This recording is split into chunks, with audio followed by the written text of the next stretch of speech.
Bon, alors ce tuto vidéo, c'est pour vous montrer comment installer le client Pronote sur votre PC personnel, par exemple pour pouvoir remplir votre cahier de texte de chez vous. Donc si vous installez le client, c'est que vous partez du principe que accéder à Pronote en passant par l'ICO n'est pas une solution satisfaisante vous concernant. Alors allons-y. Installer le client, c'est d'abord le trouver.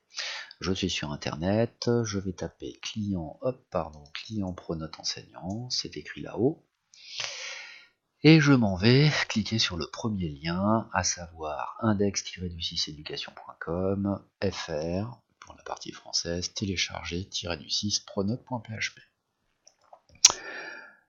Je clique sur ce lien, vous retrouvez l'URL là-haut, donc ne vous trompez pas. Et puis si vous descendez dans la fenêtre, vous avez ici pour les utilisateurs, Pronote 2017, c'est nous.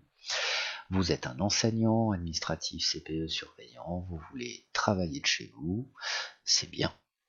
Vous pouvez donc installer le client, la version 32 ou 64 bits.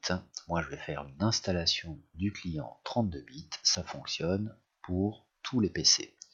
Je clique sur ce lien, l'exécutable se télécharge. J'en ai pour moins de temps que ça, j'espère. Alors, 32 bits, 64 bits, c'est quoi cette subtile différence? Eh bien, si ma foi, vous allez dans Démarrer, dans Paramètres avec un Windows 10, si vous allez dans Système, vous allez vous rendre compte que dans Information Système, vous avez ici Type de système qui stipule que ce PC est un Windows 10 installé dans un système d'exploitation 64 bits. Donc oui, me concernant, j'aurais pu prendre la version 64 bits. Mais puisque les deux fonctionnent, et dans le cadre de ce tuto, puisque la version 32 bits fonctionne sur les PC 32 bits et les PC 64 bits, voilà, je ne fais qu'un seul tuto vidéo avec la version 32. Deuxième info, vous avez un Mac, vous possédez un Mac, et bien à première vue, vous allez pouvoir installer un client, probablement de la même façon. Ici, vous avez les prérequis, avoir un tuto vidéo, et vous avez un client.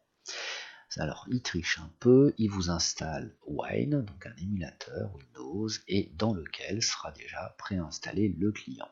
Donc, je ne sais pas comment ça marche, mais vous devriez retrouver à peu près la même disposition des outils concernant Pronote si vous avez un Mac en utilisant ce procédé.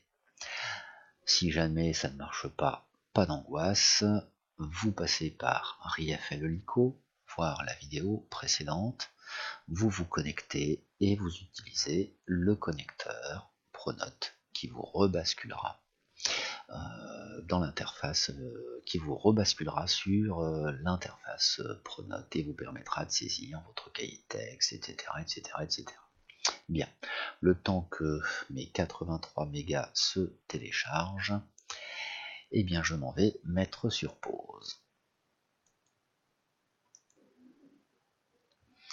Bien, reprenons. Ça enregistre, oui. J'ai téléchargé le client version 32 bits.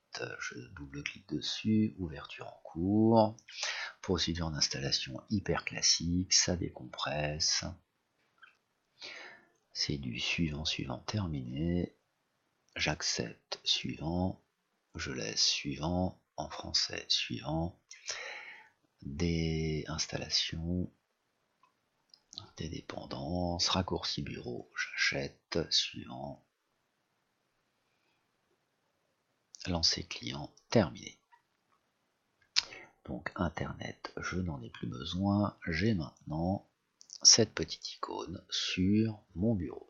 Cette petite icône me permet d'avoir cette petite fenêtre qui me permet d'installer des connexions sur différents serveurs. Donc vous avez besoin du courrier de Mathieu, je vais cliquer sur ajouter les coordonnées. Adresse IP de la machine, eh bien c'est 044 206 1B en majuscule, le B.index-du6 education.net. Est-ce que je me trompe? Non. Le port TCP 49300, on n'y touche pas. Désignation du serveur, vous mettez ce que vous voulez. Mathieu vous suggère le RNE, vous pouvez mettre lectage l'URIFL. Mettez quand même une désignation explicite, surtout si vous travaillez sur 2 établissements, genre Grand Botreau et puis le lycée RIFL, puisqu'il vous faudra 2 connecteurs, un pour le Grand Botreau, puisque la base n'est pas la même, et un autre pour le lycée RIFL. Je valide.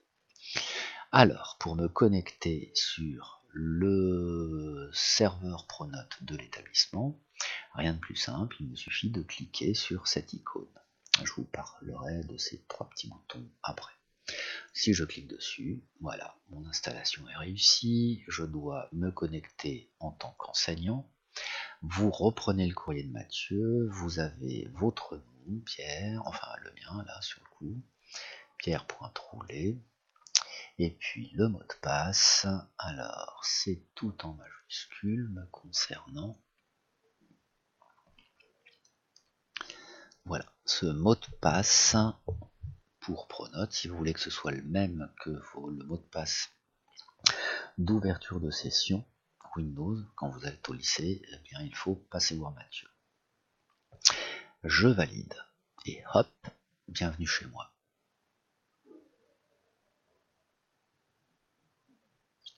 Je visualise ici mes cours, je visualise ici de quoi faire les appels, de quoi remplir mon cahier de texte, etc. etc.